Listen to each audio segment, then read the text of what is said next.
नमस्कार दोस्तों, प्रॉफिट परिक्रमा चैनल में आपका स्वागत है। आज हम बात करने वाले हैं top 6 performance of the 6 months Nifty 50 से, यानी कि वो स्टॉक्स जिन्होंने निफ्टी 50 सेगमेंट से पिछले 6 महीने में सबसे अच्छे रिटर्न्स डिलीवर करें। तो चलिए नज़र डालते हैं इन 6 स्टॉक्स के बारे में। पहले नंबर पर आता है M&M लिमिटेड, दिवीज लैब्स आता है दूसरे नंबर पर, तीसरे नंबर पर आता है श्रीराम फाइनेंस, भारती एयरटेल आता है चौथे नंबर पर, पाँचवें नंबर पर बजाज ऑटो, वहीं छठवें नंबर पर आता है NTPC लिमिटेड। तो इस वीडियो में हम जानने वाले हैं इन सभी 6 स्टॉक्स की पिछले 6 महीने की परफॉर्मेंस के बारे में। तो चलिए शुरू करते हैं अपने पहले स्टॉक्स यानी कि M&M लिमिटेड के साथ। बात करें अगर महिंद्रा एंड महिंद्रा लिमिटेड के बारे में, तो पिछले 6 महीने में अपने इन्वेस्टर्स को ये लगभग 60% के रिटर्न अभी तक दे चुका है। वहीं नज़र डालें इसके चार्ट पर, तो पिछले 6 महीने के चार्ट पर एक बार हमें डिविडेंड भी नज़र आता है। साथ ही इस वीडियो में मैं हर एक स्टॉक का 6 मंथ्स के रिटर्न परसेंटेज के साथ में सीजनल एनालिसिस भी लेकर आया हूँ। तो बात करते हैं फिर से महिंद्रा एंड महिंद्रा के बारे में। तो 2024 में जनवरी से लेकर सितंबर का हर महीने के रिटर्न्स की मैंने स्लाइड इसमें मेंशन कर दिया, आप चाहें तो स्क्रीनशॉट भी ले सकते हैं। इस साल की शुरुआत हुई थी नेगेटिव रिटर्न्स के साथ -4.5%, और अभी सितंबर में ये डिलीवर कर चुका है लगभग 5.25%। बात करते हैं इसके बाकी टाइम फ्रेम के बारे में, तो एक हफ्ते में लगभग 0.8%, एक महीने में 6.5% के आसपास, 3 महीने में 0.3% के आसपास। बात करूं अगर मैं ईयर टू डेट के बारे में, तो 70% से ज़्यादा के रिटर्न दे चुका है। एक साल में 80% के काफ़ी दमदार रिटर्न डिलीवर कर रहे हैं। वहीं 3 साल में बहुत अच्छे रिटर्न दिए हैं, लगभग 300% के आसपास के। वहीं नज़र डालें इसके शेयर होल्डिंग पैटर्न के बारे में, तो प्रमोटर के पास केवल 18% के आसपास हिस्सेदारी है। वहीं FIIs के पास में लगभग 42% और DII के पास में 26.25% की हिस्सेदारी है, और पब्लिक के पास में आती है हिस्सेदारी 9.5% के आसपास। बात करें इसमें निवेशित बड़ी मछलियों के बारे में, तो 6.5% से थोड़ा सा ज़्यादा हिस्सा खुद कोटक महिंद्रा ग्रुप ने लिया हुआ है। वहीं SBI ग्रुप के पास लगभग 0.6% और गवर्नमेंट ऑफ सिंगापुर के पास में लगभग 2.5% हिस्सेदारी है।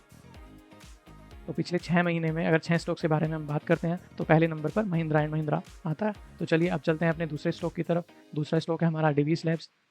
इसने महिंद्रा एंड महिंद्रा से थोड़े से कम और 6 महीने में 58.99% के रिटर्न्स डिलीवर किए हैं, यानी कि आप मोटा मोटी बात करें तो 59% डिलीवर कर चुका है। इसके भी चार्ट पर हमें एक बार डिविडेंड दिखाई देता है। और बात करें इसके 6 महीनों के रिटर्न्स के बारे में, तो इसकी शुरुआत भी -% में हुई थी। इसने जनवरी में डिलीवर करा था -6% के आसपास, -5 इसने डिलीवर करा फरवरी में, वहीं मार्च में भी नेगेटिव रिटर्न्स थे। अप्रैल से इसने पॉजिटिव रिटर्न्स देने की शुरुआत करी, लगभग 16% के आसपास थे, और सितंबर में इसने 7% के पॉजिटिव रिटर्न्स अभी तक अपने कस्टमर्स को, अपने इन्वेस्टर्स को वापस किए हैं। नज़र डालते हैं इसके बाकी परफॉर्मेंसेस के बारे में, तो बात करते हैं इसके एक हफ्ते के परफॉर्मेंस की, तो 1% से भी नीचे के माइनस में रिटर्न्स हैं। एक महीने में 15%, 3 महीने में लगभग 21%, ईयर टू डेट पे लगभग 40%, एक साल में लगभग 45%, वहीं 3 साल में लगभग 7.5% के रिटर्न्स अभी तक अपने इन्वेस्टर्स को दे चुका है। बात करें इसके शेयर होल्डिंग के बारे में, तो लगभग 52% हिस्सा प्रमोटर के पास में होता है, वहीं 16% से थोड़ा सा ज़्यादा FIIs के पास, और लगभग 22% हिस्सेदारी DIIs के पास है। पब्लिक भी इस शेयर का लगभग 10% हिस्सा अपने पास में होल्ड किए हुए है। बात करें इसमें निवेशित बड़ी मछलियों की, तो SBI ग्रुप ने लगभग 7.5% की हिस्सेदारी खरीदी हुई है। वहीं गवर्नमेंट पेंशन फंड ग्लोबल ने भी लगभग 1.63% इसमें खरीदा हुआ है। तो दिवीज लैब्स पिछले 6 महीने के बेस्ट परफॉर्मेंस की लिस्ट में दूसरे नंबर पर आती है। अब बढ़ते हैं अपने तीसरे नंबर के स्टॉक की तरफ। तीसरे नंबर का स्टॉक है हमारा श्रीराम फाइनेंस। श्रीराम फाइनेंस ने पिछले 6 महीने में 52.63% के रिटर्न्स दिए हैं, एक बार डिविडेंड भी दिया है, और इस साल में इसकी शुरुआत हुई थी काफ़ी पॉजिटिव रिटर्न्स के साथ। जनवरी में इसने 20% के पॉजिटिव रिटर्न्स डिलीवर किए थे। वहीं बात करूं मैं अगर सितंबर महीने की, तो सितंबर में भी ये 10% के आसपास के रिटर्न्स अभी तक डिलीवर कर चुका है। आगे बढ़ते हैं इसकी परफॉर्मेंस चेक करने के लिए। एक हफ्ते में इसकी परफॉर्मेंस रही है लगभग 5% के पॉजिटिव रिटर्न्स की, एक महीने में लगभग 12%, 3 महीने में लगभग 26%, ईयर टू डेट पे लगभग 72%, एक साल में लगभग 85%, और 3 साल में 168% के आसपास के रिटर्न अभी तक डिलीवर कर चुका है। वहीं बात करें इसके शेयर होल्डिंग पैटर्न के बारे में, तो प्रमोटर्स के पास में लगभग 25% हिस्सेदारी है, और सबसे ज़्यादा हिस्सेदारी है FIIs के पास, जो बनती है 54.28% की। वहीं बात करूं मैं DIIs के बारे में, तो DIIs ने भी लगभग 15% हिस्सेदारी ली हुई है, और 5% हिस्सेदारी है पब्लिक के पास। बात करें इसमें इन्वेस्टेड बिग शार्क इन्वेस्टर्स के बारे में, तो गवर्नमेंट ऑफ सिंगापुर ने 6.67% हिस्सेदारी खरीदी हुई है। वहीं कोटक महिंद्रा ग्रुप ने भी इसमें लगभग 3.25% की हिस्सेदारी ली हुई है। तीसरे नंबर पर आता है बिरला ग्रुप, जिसने लिया हुआ है 1.53%।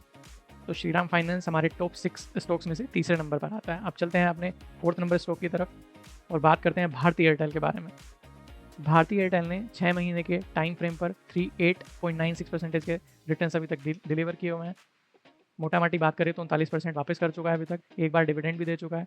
और बात करें इसके 6 महीनों के रिटर्न परसेंटेज के बारे में, तो इसकी शुरुआत हुई थी 13.42% के रिटर्न्स के साथ जनवरी में। फरवरी में इसने माइनस में रिटर्न दिया था -4%, और मार्च से लेकर सितंबर तक हर एक महीने में इसने पॉजिटिव रिटर्न्स डिलीवर करे हुए हैं। बात करें अगर सितंबर महीने की, तो सितंबर महीने में अभी तक ये 7.72% के रिटर्न अभी तक डिलीवर कर चुका है। बात करते हैं इसकी एक हफ्ते की परफॉर्मेंस के बारे में, तो एक हफ्ते में ये स्टॉक लगभग 4.5%, एक महीने में 18% के आसपास, वहीं 3 महीने में लगभग 24% के रिटर्न अभी तक डिलीवर कर चुका है। बात करें अगर ईयर टू डेट की तो 65%, एक साल में लगभग 88%, वहीं 3 साल में लगभग 140% के रिटर्न अभी तक डिलीवर कर चुका है। शेयर होल्डिंग पैटर्न की अगर बात करें तो प्रमोटर के पास में 53% के आसपास की हिस्सेदारी है, लगभग 25% एफआईआईज़ के पास है, लगभग 20% डीआईआईज़ के पास है और 3.25% के आसपास पब्लिक के पास में हिस्सेदारी है। बात करें बिग शार्क इन्वेस्टर्स के बारे में तो एसबीआई ग्रुप ने लगभग 3% की हिस्सेदारी खरीदी हुई है। आईसीआईसीआई ग्रुप ने भी लगभग 2% के आसपास मान के चल सकते हैं हिस्सेदारी ली हुई है। और तीसरे नंबर पर आता है यूरो पैसिफिक ग्रोथ फंड, जिसने लगभग 2.25% हिस्सेदारी इस स्टॉक में खरीदी हुई है। तो टॉप 6 परफॉर्मेंस में से 4th नंबर पर था भारतीय एयरटेल। आप बढ़ते हैं अपने 5वें स्टॉक की तरफ। 5वां स्टॉक है हमारा बजाज ऑटो। बजाज ऑटो ने पिछले 6 महीने में लगभग 39% के रिटर्न्स दिए हैं, एक बार डिविडेंड दे चुके हैं। अगर अप्रैल महीने को छोड़ दें तो जनवरी से लेकर सितंबर तक हर महीने पॉजिटिव रिटर्न दिए हैं। जनवरी में शुरुआत हुई थी लगभग 13% के पॉजिटिव रिटर्न्स के साथ, अगस्त में भी लगभग 13% के आसपास के पॉजिटिव रिटर्न्स रहे हैं। वहीं बात करें अगर सितंबर महीने की तो अभी तक ये लगभग 10% के आसपास के रिटर्न्स अपने इन्वेस्टर्स को दे चुका है। आगे बढ़ते हैं डिटेल एनालिसिस करने के लिए। तो एक हफ्ते में 2.25% के आसपास के पॉजिटिव रिटर्न्स हैं। और देखो पॉजिटिव चीज़ यहाँ पे ये है कि एक हफ्ते, एक महीने, 3 महीने, ईयर टू डेट, 1 साल और 3 साल सभी टाइम फ्रेम पे इस स्टॉक ने पॉजिटिव रिटर्न्स ही डिलीवर करे हैं। तो एक महीने में 22%, 3 महीने में लगभग 24%, ईयर टू डेट पे लगभग 76%, एक साल में 130, वहीं 3 साल के लॉन्ग टर्म पीरियड पे लगभग 217-216% के आसपास के रिटर्न्स अपने इन्वेस्टर्स को दे चुका है। हिस्सेदारी की बात करें तो प्रमोटर के पास में 55% हिस्सेदारी है, एफआईआईज़ के पास में 14.19% हिस्सेदारी है, पब्लिक की बात करें तो लगभग 22% और डीआईआईज़ के पास में लगभग 9% हिस्सेदारी है। बात करें बड़ी मछलियों के बारे में तो गवर्नमेंट ऑफ सिंगापुर ने लगभग 1.25% के आसपास के शेयर्स खरीदे हुए हैं। एसबीआई ग्रुप ने भी लगभग 1.25% की हिस्सेदारी ली हुई है। वहीं बात करें अगर Bajaj alliance life insurance company limited की तो उन्होंने भी बहुत छोटा सा हिस्सा 0.04% का इसमें लिया हुआ है। तो ये था टॉप 6 लिस्ट में से 5वां स्टॉक। अब बढ़ते हैं अपने 6वें और आखिरी स्टॉक की तरफ। तो 6वां स्टॉक है हमारा एनटीपीसी लिमिटेड, जिसने 6 महीने में लगभग 39% के रिटर्न दिए हैं, एक बार डिविडेंड भी दे चुका है। एक्चुअली यहाँ एनटीपीसी ने 35.17% के रिटर्न दिए हैं। मैं इसको ठीक कर देता हूँ यहाँ पर। तो एक डिविडेंड के साथ एनटीपीसी ने 6 महीने में 35.17% के रिटर्न दिए हैं। बात करें अगर जनवरी से लेकर सितंबर महीने तक की तो बीच में एक बार मई महीने में इसने माइनस में रिटर्न दिए थे, अदरवाइज इसने जनवरी में 2% के पॉजिटिव रिटर्न दिए थे। वहीं सितंबर में अभी तक ही लगभग 2.25% के पॉजिटिव रिटर्न दे चुका है पिछले 6 महीने में, अप्रैल से लेकर सितंबर तक। वहीं अगर मैं बात करूँ जनवरी से लेकर सितंबर तक की तो एक महीने, किसी भी महीने में इसने डबल डिजिट में परसेंटेज वापस नहीं किया, हर एक महीने में इसने सिंगल डिजिट रिटर्न ही डिलीवर किए हैं।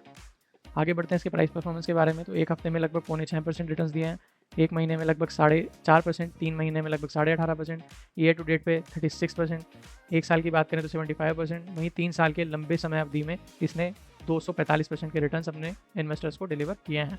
हिस्सेदारी की बात करूँ तो 51% हिस्सेदारी खुद प्रमोटर के पास है, लगभग 17.5% हिस्सेदारी एफआईआईज़ ने ली हुई है, लगभग 27.5% डीआईआईज़ के पास है और लगभग 3.5% हिस्सेदारी पब्लिक के पास में है। बात करें इसमें इन्वेस्टेड बिग शार्क इन्वेस्टर्स के बारे में तो प्रमोटर के पास यानी कि प्रेसिडेंट ऑफ इंडिया के पास में 51% के आसपास की हिस्सेदारी है। सेकंड नंबर पर आता है आईसीआईसीआई ग्रुप, जिसने 4.25% के आसपास हिस्सेदारी ली हुई है। और तीसरे नंबर पर आता है एचडीएफसी ग्रुप, जिन्होंने लगभग 2% के आसपास हिस्सेदारी ली हुई है। तो दोस्तों ये थे निफ्टी 50 के टॉप 6 परफॉर्मर्स, जिन्होंने पिछले 6 महीने में 35% से लेकर 60% तक के रिटर्न्स अपने इन्वेस्टर्स को दिए हैं और धूम मचा के रखी हुई है। तो इस वीडियो में, इस एनालिसिस में ये पता चलता है कि स्मार्ट इन्वेस्टिंग और सही टाइमिंग पर एंट्री कितनी ज़्यादा इंपॉर्टेंट है। अगर आपको ये वीडियो पसंद आई है तो प्लीज़ इसे लाइक करें, अपने फ्रेंड्स के साथ में शेयर करें और चैनल को सब्सक्राइब करें।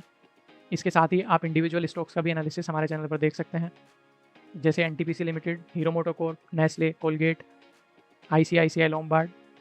साथ ही डेली टॉप परफॉर्मेंस की वीडियोज़ भी आप हमारे चैनल पर देख सकते हैं। तो चलिए जल्दी मिलते हैं अगली वीडियो के साथ में, तब तक के लिए हैप्पी इन्वेस्टिंग।